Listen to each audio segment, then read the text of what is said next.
What you want? You're in my house, fatso, and you didn't ask permission. Do you know who you're talking to?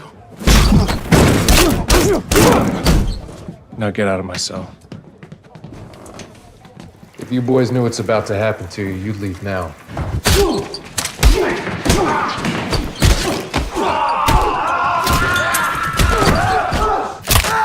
So you just go wherever you want, whenever you want? Everyone's always jealous.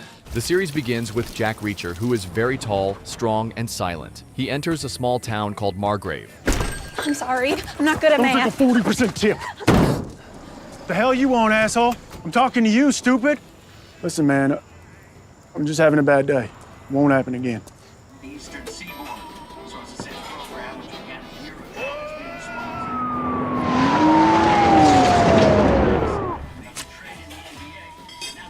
Police! Don't move! Don't move! Don't move! Don't move! Slow! Heads! Turn around. You're under arrest for murder. Officer Roscoe steps in and calmly tells Reacher to cooperate. He listens and walks to her. The cops find only a passport, toothbrush, cash, and a war medal on him. But still, Baker tells him he is under arrest for murder. Just then, Chief Detective Finlay arrives. Reacher is moved to a conference room for questioning. Finlay soon enters and questions Reacher about a recent murder, but Reacher remains silent. Victim was male, 30s, big guy. You know who this man was? I'm not about to waste the rest of my afternoon. I don't need a lawyer, because I didn't kill anybody. At least not recently. This Reacher fella, no online profile at all. The only proof Jack Reacher exists is the fact that he's sitting in that room. What if I'm thinking I'm sitting across from a man who doesn't mind killing and who has the knowledge? You'd be right.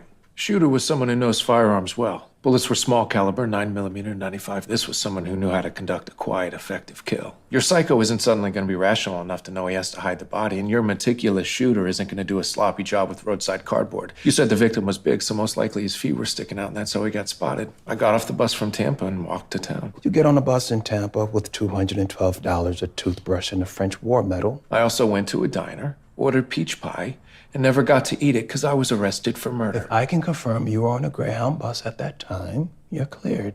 Law says we need a warrant.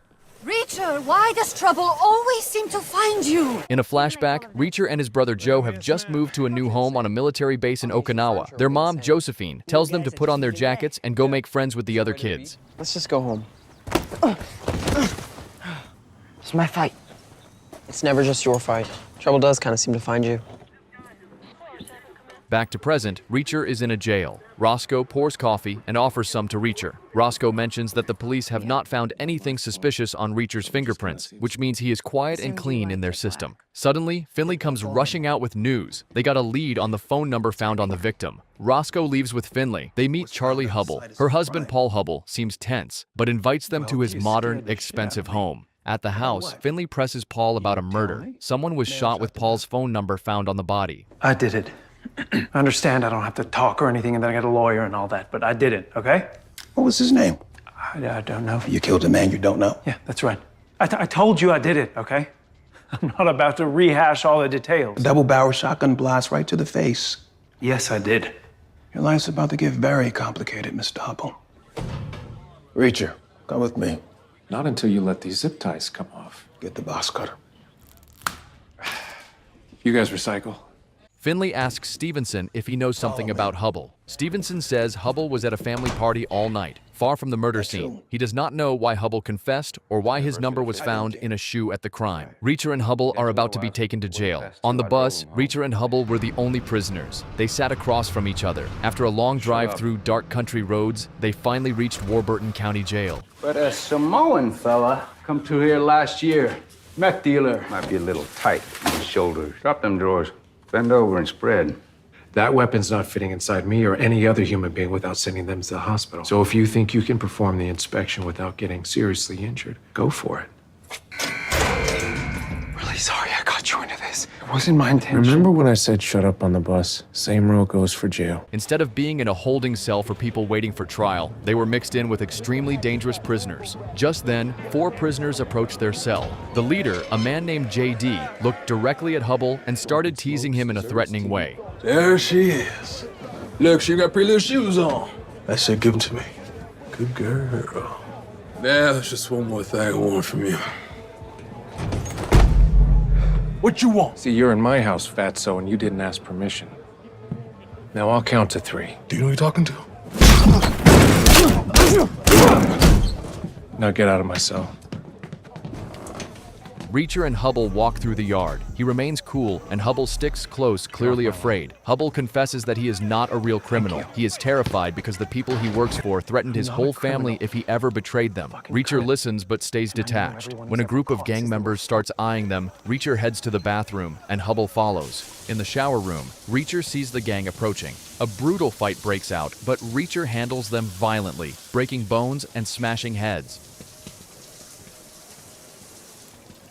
If you boys knew what's about to happen to you, you'd leave now.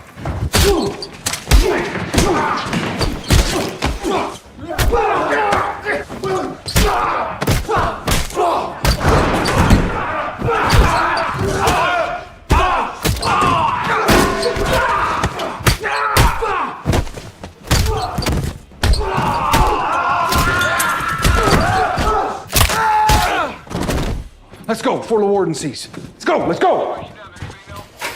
Anyone asks, you've been here the whole time. Next day, Reacher and Hubble are released. Outside, Hubble joins his wife while Reacher walks over to Roscoe. She offers him a ride. In the car, Roscoe shows him surveillance footage proving he was in Tampa at the time of the murder. She invites him to dinner, and without hesitation, Reacher says yes. But I'm gonna need some new clothes first. Don't you miss your family? They're all dead. Except for my brother, Joe. So you just go wherever you want, whenever you want? Everyone's always jealous.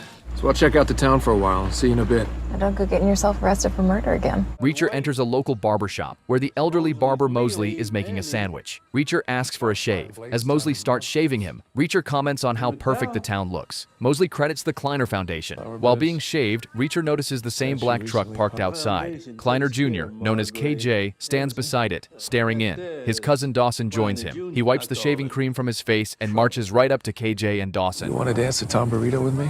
Hell, I'll dance. I'm talking to you, Pee-wee. You want me to lead or? Reading something interesting just this morning about some charges brought against a Major Jack Reacher. We don't forgive as easily in Margrave. What's your back, Mr. Reacher?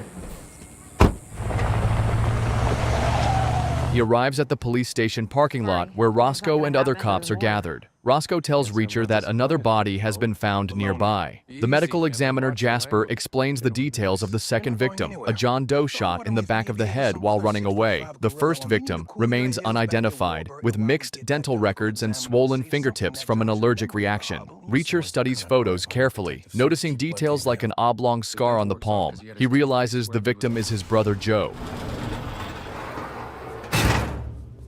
We were wrestling. I pinned him against the stove. Didn't know my mother had just turned it off. That's how my brother got this scar. What was your brother doing in Margrave? I don't know. You being smart with me? I'm being straight with you. Hell, no wonder Sharon left you. You keep my wife's name out of your mouth. Keep my wife's name out your fucking mouth! I'm going to, okay? You're messing with the wrong man, I'll tell you that right now. Do what I say, Reacher. Please. In the car, the atmosphere is tense as Reacher stares out the window, absorbing the shock. He tells Roscoe and Finlay he thinks his brother mentioned blind Blake for a reason, and that he feels he has to do something about it. Reacher's tone turns cold and deadly. I guess I'll find everybody responsible and kill every last one of them. Reacher walks away angrily, ignoring everyone calling after him. Roscoe is instructed to go after him. Suddenly, he steps into the street and is almost hit by her car. He firmly states that he is heading to Hubble's house and is prepared to use force to get the truth. Roscoe eventually convinces Reacher to get in the car. They arrive at Hubble's house and are welcomed by his wife. Reacher tells her that his brother was murdered and that Hubble's phone number was found on the body. Just then, their two young daughters come into the room, greeting Reacher and Roscoe. Their mother gently sends them off to bed, while Reacher silently observes his surroundings. He then asks to use the restroom, and she directs him through the kitchen and down the hallway. Reacher and Conklin are finishing up their visit at Hubble's house. They thank Hubble's wife for her time. Outside, Reacher's mood shifts. He tells Roscoe something is not adding up. First, the glasses. Hubble's wife said Tally wore them, which triggers a memory. In prison, someone pointed Reacher out before an attack because he was wearing glasses. Now Reacher realizes the attackers were not after him. They thought he was Hubble. It's an agrimony burr. They grow on tall grass all around here. We call them hitchhikers because they stick on you and they go for a ride. Still some reason they were on his laces. I told Finlay the shooter was someone who knew firearms well, but it was more than that. Gun had a silencer on it, which makes even close range work inaccurate, but he got a kill shot. Shooter came through here, waiting for Joe. This area would have been darker. This is where he hid. Shooter wanted to be close. Maybe it was personal. Someone takes your life, it's always personal. What do you do for a living? Last time we spoke, he was working in Homeland Security. That's interesting. What department was your brother in? Don't know. Reacher decides to leave and find a motel. Roscoe offers him a ride, but he declines. On his way, 3 drunk locals corner him in a parking lot looking for trouble. We just want to talk to you. There's 2 Sixers worth of empties around your car. You've been waiting a while. Well, it's the wrong day to ask me to humor your bullshit. Hey! You're about to get your ass kicked. No.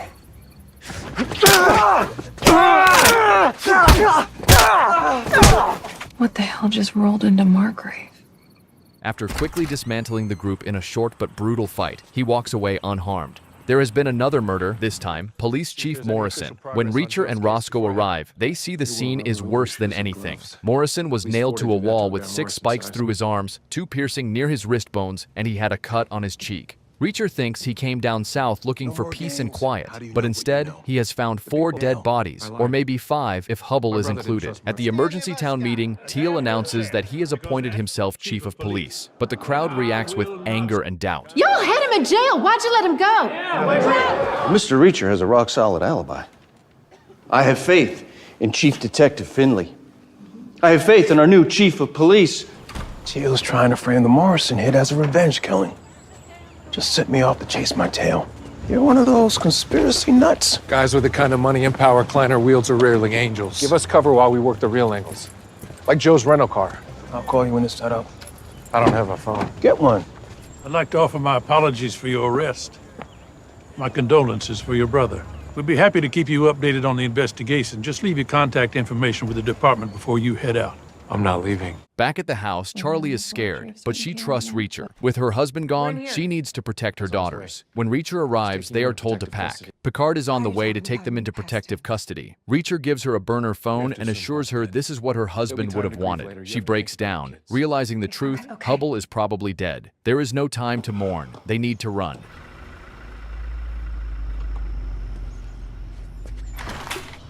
We're on the move.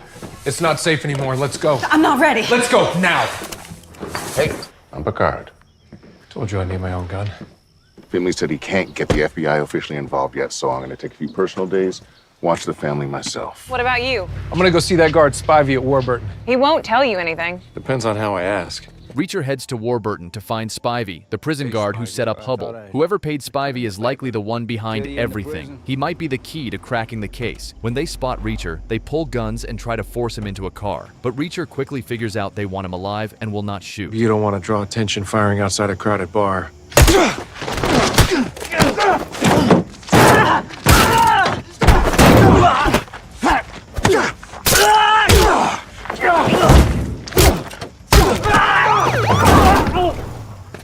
A nearby cop shows up, but the attackers disappear before they can be caught. Reacher comes back, hurt but calm. Roscoe patches him up with superglue while they talk about what went wrong. Reacher admits the plan did not go smoothly. Finlay's annoyed that he acted alone, but Reacher says Spivey would never have fallen for it if Finlay had been part of the setup. New information surfaces. Joe Reacher was working for the Secret Service, a branch under Homeland Security. Finlay cannot find the exact details, but the agency handles everything from fraud to child exploitation. Since Hubble specialized in currency, they figure counterfeiting might be the connection. Reacher starts putting the pieces together and realizes Spivey is still the best lead. But after the ambush, Spivey's likely skipped town. Reacher heads to Spivey's house, hoping to find a clue, but it is late and the records office is closed. He plans to look in the morning. Roscoe tells him to rest instead.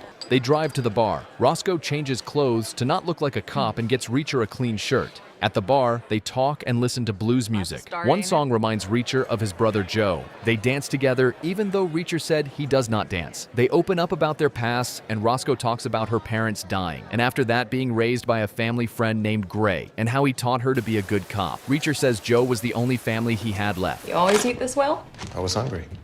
Didn't think room service would deliver this late. No matter where we were at the time, Joe and I could always find a Clark bar. The next day, they see that someone tried to break into Roscoe's house during the night. Footprints show the intruder was careful and professional. They're gonna kill me? Could have been here for me. My car was parked out front. Looks like they plan on coming back. I'm really gonna need a gun. I know you're scared, but I'm Scared? It's natural. You think I'm some poor, scared little girl? I'm not scared, I am pissed. You want a gun? People around here know I have this thing. Use it wrong and it gets back to me. Your house isn't safe anymore. Pack your bags. Never trust a weapon you haven't personally test fired. Finlay calls and says they have identified the dead man who was found with Reacher's brother Joe. They all rush to the morgue. The medical examiner gives them the identity of the mystery man found with Joe. His name is Pete Jobling. He was a truck driver for a company called South Freight Shipping. The medical examiner says he had too much bad gas in his body, probably from breathing in car exhaust over the years. Pete was 43, married, and lived in Atlanta. He had no criminal record, just a traffic issue in 2018. But something strange shows up. The law firm that helped him was very fancy. Too good for a truck driver. That seems suspicious. Roscoe gets a call from the Secret Service. A woman named Molly Beth Gordon says she worked with Joe. At first, she is excited, thinking Joe is on the line. But Reacher tells her the truth. What position did Joe hold in the Secret Service? Director of the Office of Investigations. He assigned his current case to himself. Nobody knew about it. Was there a specific division of OI that Joe was heading up? He ran our anti-counterfeiting department. Joe told me that he put a stop to all domestic counterfeiting a while ago. I can try to get his files for you. Thank you. The hard copies only. Shouldn't I tell his superiors? Absolutely not. So we tell no one until we have a better understanding of what we're dealing with. You sound just like him. We'll talk soon. After the call, Finlay tells Jack that he was right. This is about counterfeit money. Hubble worked at a bank and handled money. That cannot be a coincidence. Reacher and his team are still trying to figure out who is behind all the trouble in Margrave. Since Teal does not know that they suspect him, they decide to play along and pretend they are doing something else. Roscoe will act like she is just trying to catch the bad guys who broke into her house. Finlay will secretly visit a jail guard named Spivey, hoping to get more answers. Back at the police station, Roscoe talks to Teal. Teal acts like he is in charge now and tells Roscoe to look into ex-convicts that Morrison once put behind bars. Teal thinks one of them might be getting revenge. You keep me posted. You were with Finlay this morning? I was? My cousin Charlie's not picking up her phone. Just wondering if you know something I don't. This Reacher guy's running all over everybody like it's... Stevenson, a moment. Mr. Spivey? All the police, wait! I'm sorry, what was your first name again? Brian. What was the date that delivery truck hit you? I made up a story so you'd see me. Now get me your file on Pete Jobling. Get out of my office. Pull up Jobling's file now.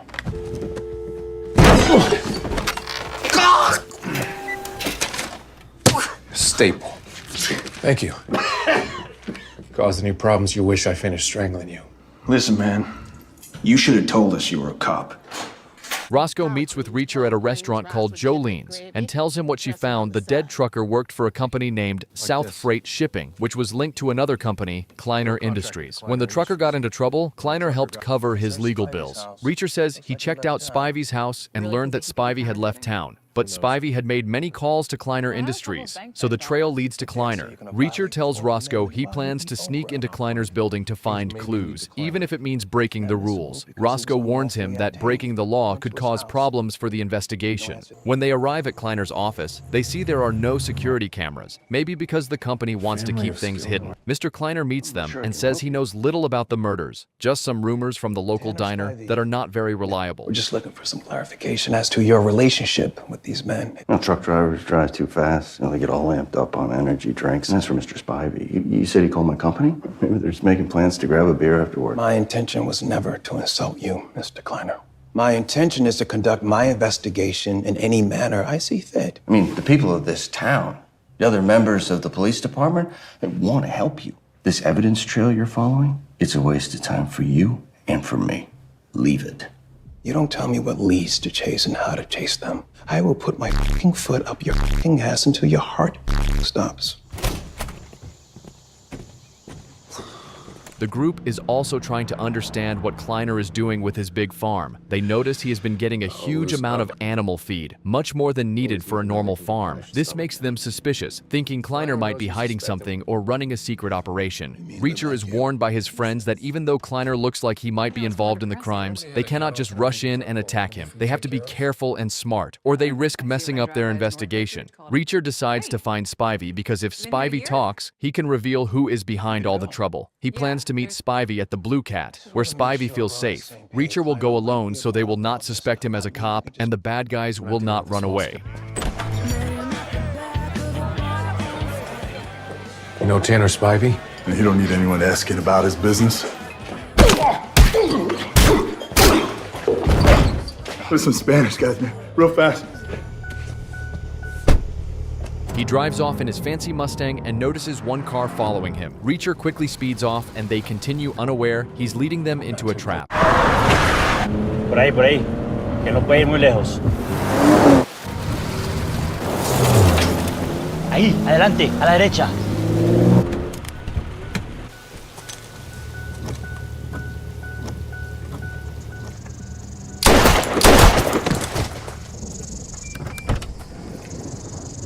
Hello, Spivey.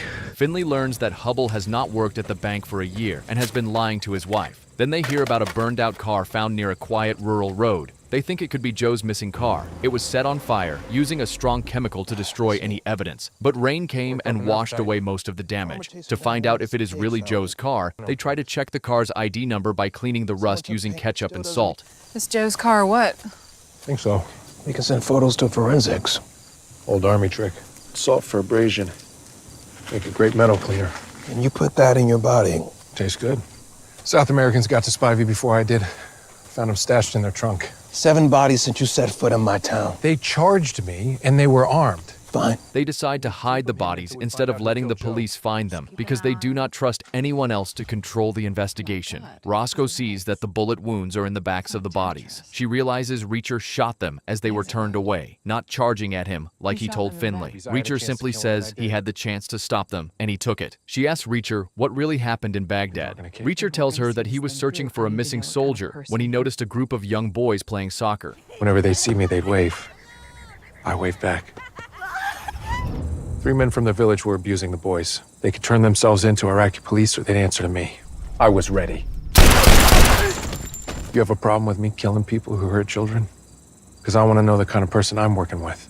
I guess I don't. Afterward, Roscoe remembers something strange. When she asked Mosley what business Kliner was in, he said trucking, real estate, and chemicals, but never mentioned farming or agriculture, even though they had seen a big shipment of animal feed. They head to a hotel and ask for a room. Roscoe checks in using the name Officer Eudora Welty. Reacher pays with the cash he took from the men they killed. They plan to visit Pete Jobling's wife early the next morning to learn why the killers of Jobling also wanted Reacher's brother dead. Reacher warns Roscoe to stay alert and avoid staying in predictable spots because sharpshooters might try to take them out from higher floors. What are you doing? Unlikely event someone tracks us here. This won't keep them out, but it'll slow them down. What if the maid busts in? She'd be a very strong maid. I know half a dozen sharpshooters that could take us out on the 15th floor. Molly Beth. Sorry for calling so late. I hope I didn't wake you. My flight lands at ATL at 5 p.m. Can't meet you there. Too many cameras at the airport. You two must have been close if you let him bore you with stories about me. Top to bottom, everyone respected him. A real lead by example kind of guy, you know. But he said you were a good man. You didn't take to people easily, so you must be special. I should get back to work. I will see you tomorrow. We didn't order room service and we don't need housekeeping. If anybody tries to come through that door, shoot them. The next morning, they go to Pete Jobling's house and say they are police officers wanting to talk about Pete.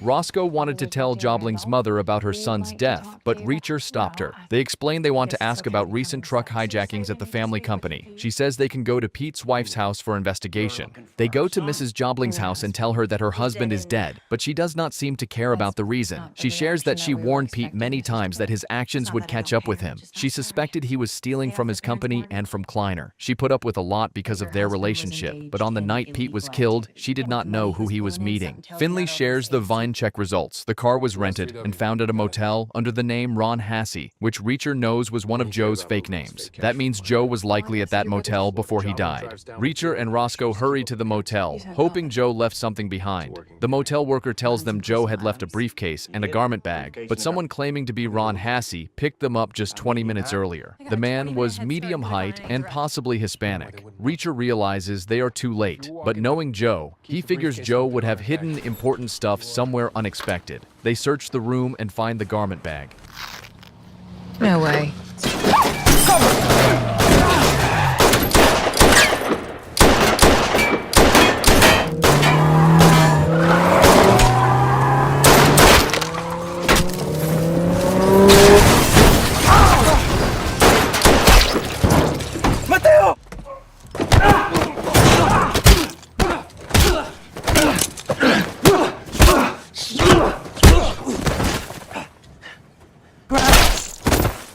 You made them follow you, because you had Joe's note.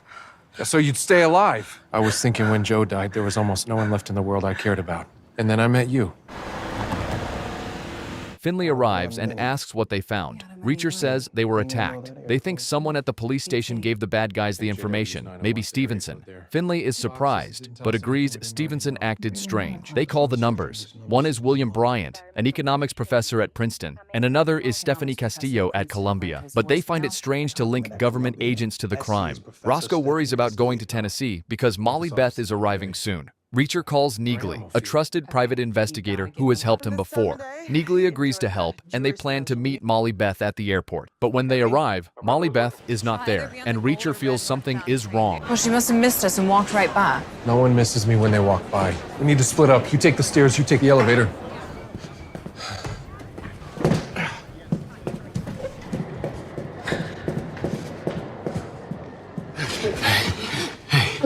Oh, God. Joe.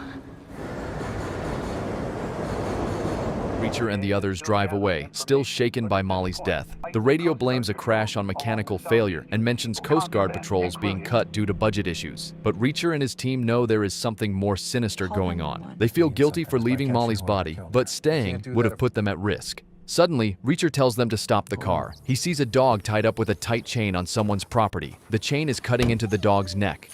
Doesn't deserve this. Told you to stay off my property. Let's see how you like it.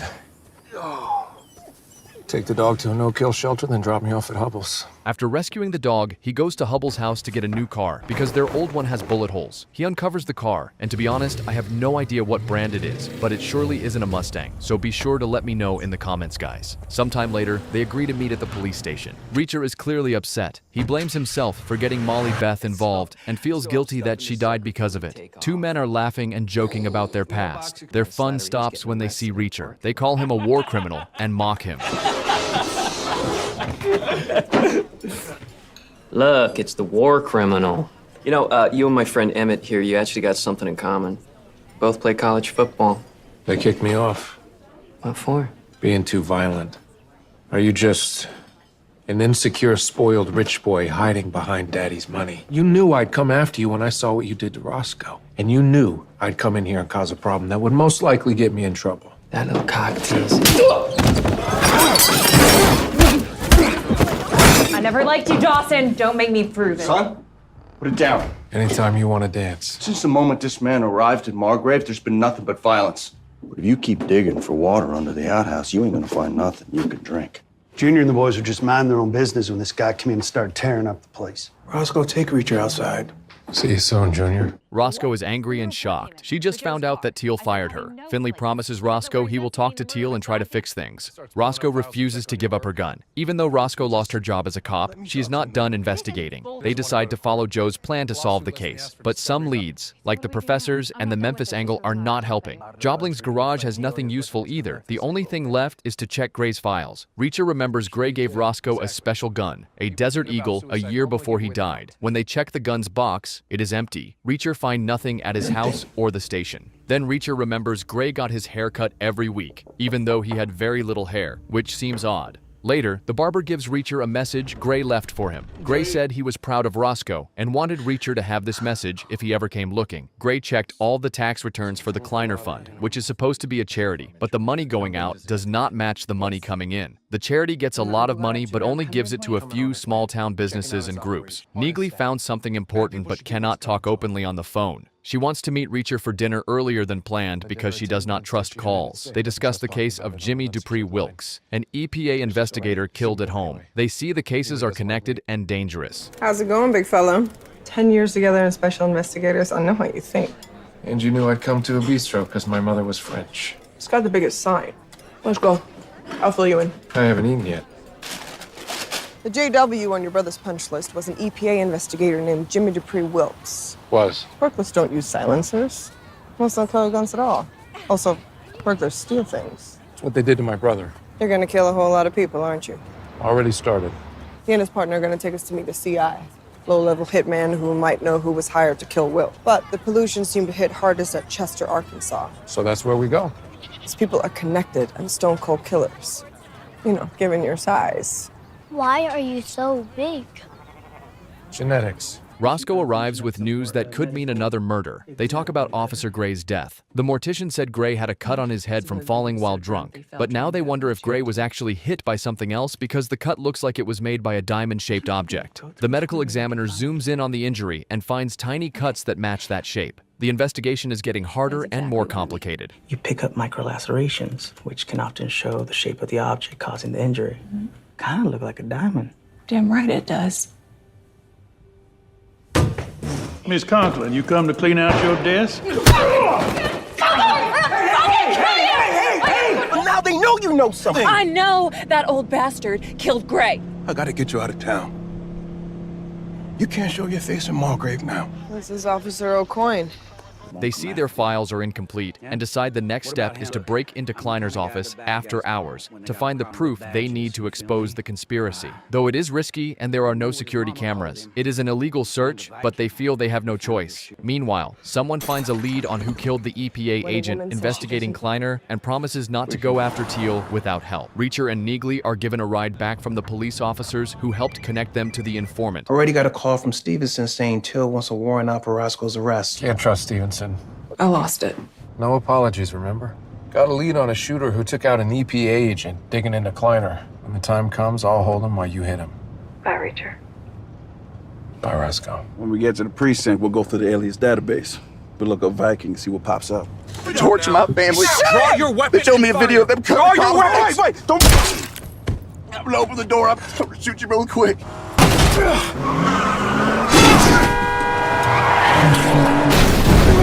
Who threatened you? I don't know! I need a name! Take a deep breath.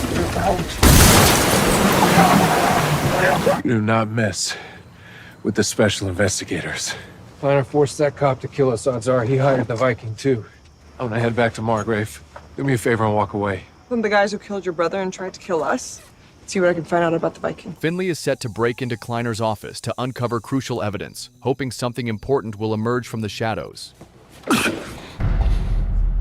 Guess you're not pulling all the strings, huh, Kliner? Reacher examines the pictures Finlay has managed to obtain of Kliner's injuries. They realize that the way Kliner was killed, using a brutal method called the Venezuelan butterfly cut, meaning the killers are likely from Venezuela. While they are discussing the case, Finlay receives a message from the chief, summoning him to the police station. When Finlay arrives, the chief informs him that the planner has been murdered and his body was found in his office. Finlay asks if the forensic team has arrived, and the chief confirms that they are already there and working. Finlay says he will go to the crime scene.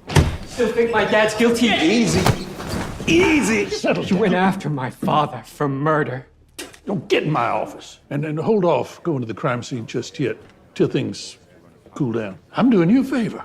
I'll call you back in the game soon enough. Picard takes Roscoe to Paul's wife's house and tells her that from today, she will stay with her and take care of her. He advises Roscoe that the place is safe, but warns her that if she ever feels any danger, she should take everyone and escape through the basement. After dinner, Roscoe talks with Paul's wife at night when she suddenly looks out of the window and notices a car in the forest. Roscoe immediately alerts Paul's wife, instructing her to take the children to the basement and, as soon as she hears Roscoe's voice, to run toward the forest.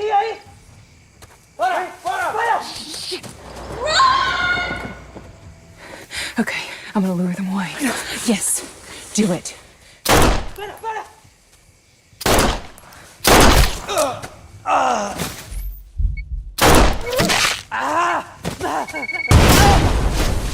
The scene then shifts to Reacher and Finlay, who are still following the truck. After traveling some distance, the truck stops in front of a hotel at night, and Kliner's nephew goes inside. Reacher and Finlay wait for a while before moving closer to the truck. Reacher climbs on top of the truck and tries to tear open the roof to see what is inside. Kliner's nephew comes out again and checks all around the truck. After he returns to the hotel, Reacher tears open the roof, only to find the truck completely empty with no cargo inside. Reacher wonders why the empty truck is driving around in the area. Finlay admits he does not have the answer. They decide to contact the two professors again, as they should have returned by now. Reacher calls one professor, but is informed by the assistant that the professor was murdered as soon as he returned from Europe that day. I'm his assistant.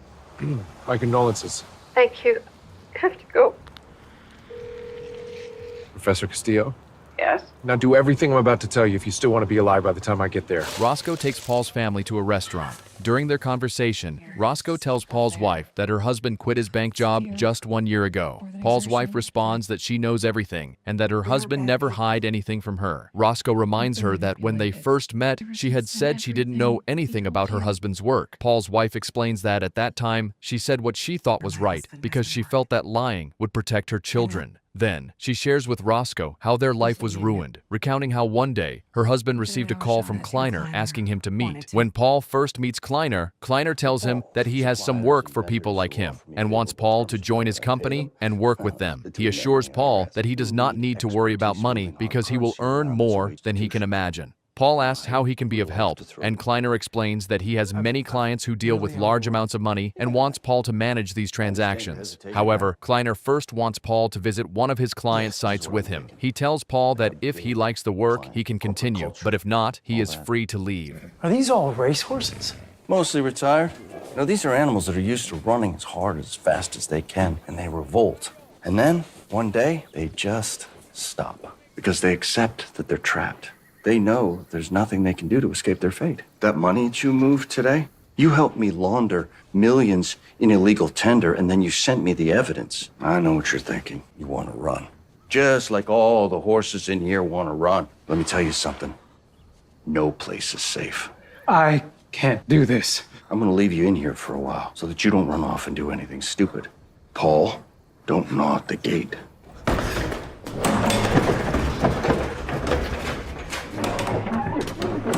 No, please help me.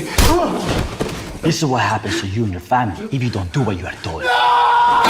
Paul did what he was told, and they killed him anyway. When Reacher steps outside the police station, he notices a man watching him. Reacher then meets the professor, who tells him she was working with his brother Joe. She explains that whenever Joe needed to understand anything about the economy, he would come to her. She reveals that the most important paper for printing fake notes was arranged by Joe, so that all the papers were printed through one company. However, after some days, Joe discovered that fake notes were also being handled in Georgia. Reacher realizes that they had misunderstood the situation all along. They thought the notes were printed in Georgia and then distributed across the U.S., but actually, the notes are printed elsewhere and then brought to Georgia. You find out where they're getting the paper to do it, and you will stop whatever Joe was trying to stop. How are you going to take down whoever's doing this? Painfully. Major Jack Reacher, 110th Special Investigations, retired. My brother Joe Reacher worked in Secret Service. You can look him up. I need you to make sure she's protected until you get a phone call from me and only me. So, yes, sir.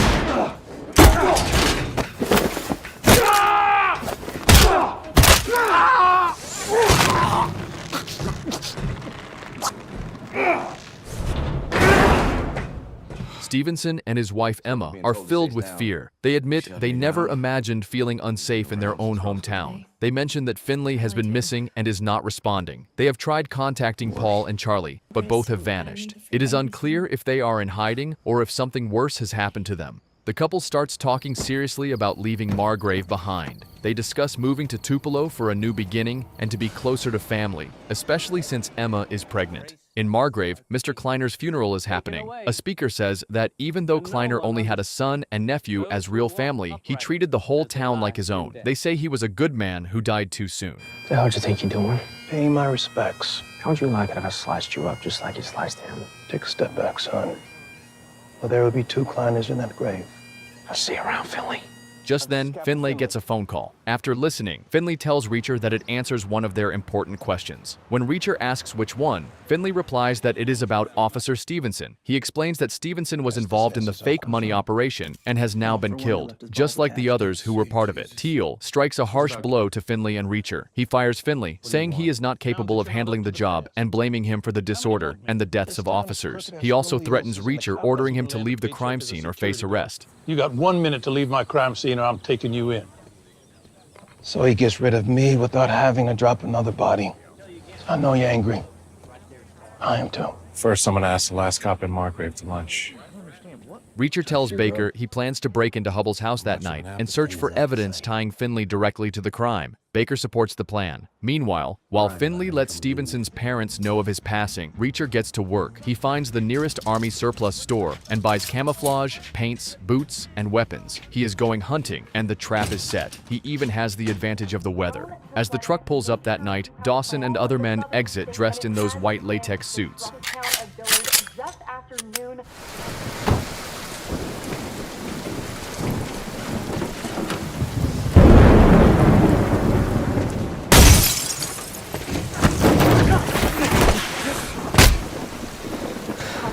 A viewer in Wharton County sent us this video of his basement flooding.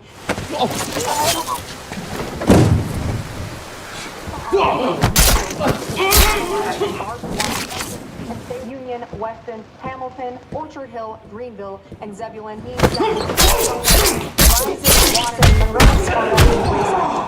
want to have the and keep in mind that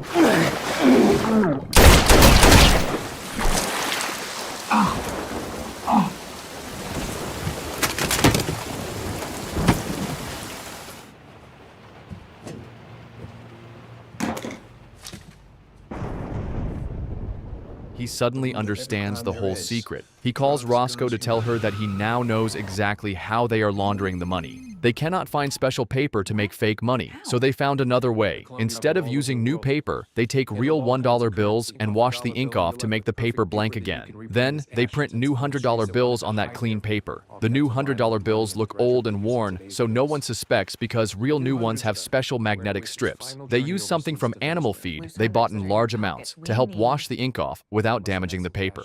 It is a smart way to make fake money using real money's paper, and Roscoe is impressed. Reacher and Finlay meet at Judy's house, but it has burned to the ground. Judy left the week before visiting family. They decide to head to the truck driver's parents' house again to search the garage for evidence. Finlay finds an air conditioning box, just like the ones he used to drive around in. They find it full of money and now have the evidence they need to take to the FBI. The next thing to do is go to Picard's to meet up with Roscoe, who is still watching the Hubble family. Finlay gets a head start, and Reacher will meet him there as he gathers up the evidence. When the former MP reaches the house, he calls Neagley. She thinks she found the Viking. An FBI agent named Nitmo closed the case about the EPA agent killed near the river in Arkansas. He said it was a burglary, and the man was spending more money than he earned. Nickname of the hitman hired to kill our EPA agent. But his old partner is still with the Bureau. We can question him. Picard. How the hell did you know that? Gotta go, Neely. Once he enters the house, he finds Picard, KJ, and Mayor Teal with guns drawn on Finlay. Picard shows his true colors by pointing a gun at Finlay's back. Where's Roscoe? Oh, my girl's doing just fine. No way you're letting them walk away from this. They know too much. You're smart. Pretty sure they'll keep quiet after they watch what I do to their dad. You killed him already? He's on the run. Pretty soon, those Venezuelans are gonna give you the same necktie they gave your daddy. I killed my father. And so, I killed Jobling. And I killed your brother. You shot Joe. Dawson kicked him after he was dead. We'll make it look like the two crooked Reacher brothers were working with an out-of-town cop running drugs or guns to something nefarious. You're gonna take Picard to wherever Hubble's holed up and you're gonna bring him to me. If I don't get a call from you by 6 a.m. saying Hubble's in custody, you can't even imagine. Picard, now clearly a traitor, is told to watch Reacher and make sure he follows orders. Reacher does not resist for now. He stays calm and asks to make a quick stop for a map and some time to think. Using a mix of smart thinking and understanding of human behavior, Reacher figures out where Hubble is likely hiding. His reasoning is sharp and makes Picard uneasy. Picard starts to question how Reacher can know someone so well, but Reacher stays calm and sure of himself. Picard tries to keep control by reminding Reacher that his voice is the only thing keeping Charlie and her daughters alive. Reacher points out that if Picard kills him, he will lose any chance of finding Hubble. Over 3 hours away, but still close enough he feels connected to his wife and kids. You can't just stare into something and get inside a man's head like that. Coffee? Black? Better be right about Augusta.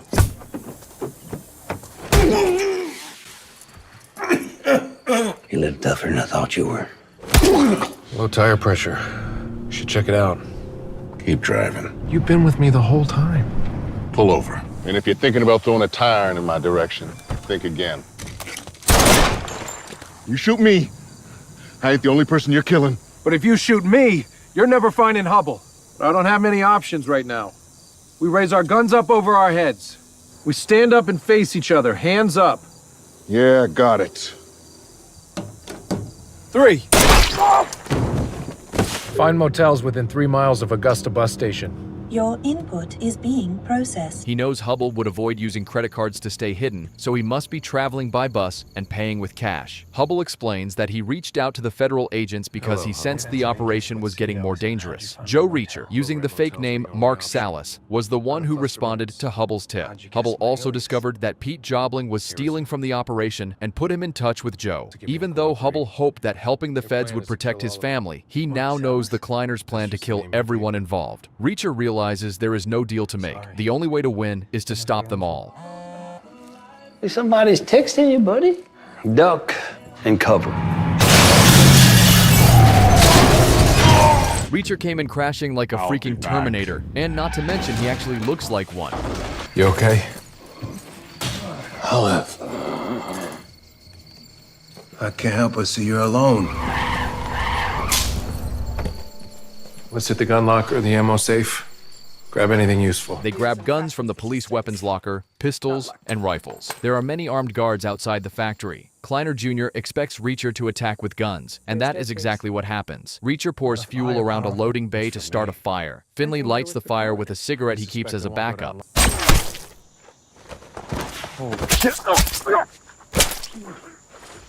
Your only job is to get your kids out of there. Don't let anyone stop you from doing your job. If I'm gonna die, I'm going to flavor country one last time.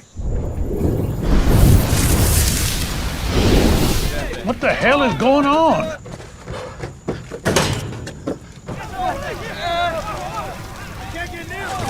Everybody in here now!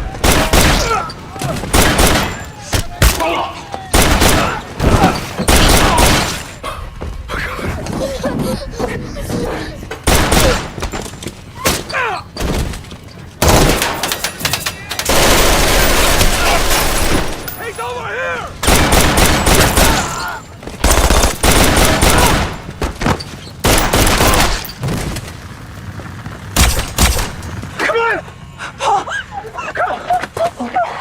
Picard, I thought you were dead. Not yet!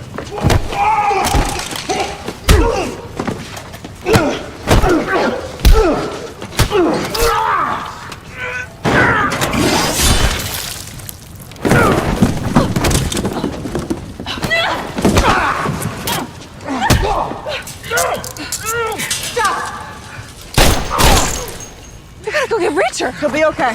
How do you know that? Because he's Reacher.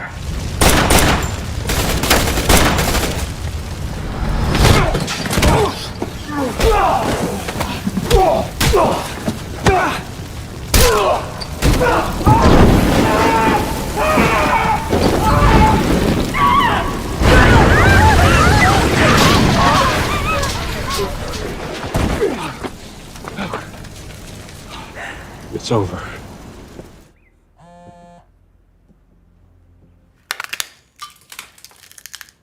People from the state police and the feds ask questions about what happened in Margrave. But Reacher does not want to answer any of them. He is a drifter, someone who moves from place to place, and he does not want to stay or get involved in more problems. He tells Roscoe that maybe she should run for mayor, and they share one last kiss. Finlay decides to leave too. He says he quits the police and is going back to Boston. Before Reacher leaves Margrave for good, he visits the place where his brother Joe died. His mother gave him his grandfather's war medal before she died, a medal for bravery in the face of danger. Reacher buries this medal at the spot where Joe died, as a way to honor his brother's brave effort to try to fix the world's problems. I hope you guys enjoyed the recap, and if you did, then be sure to check out other awesome recaps on the channel. And as always, thank you very much for watching.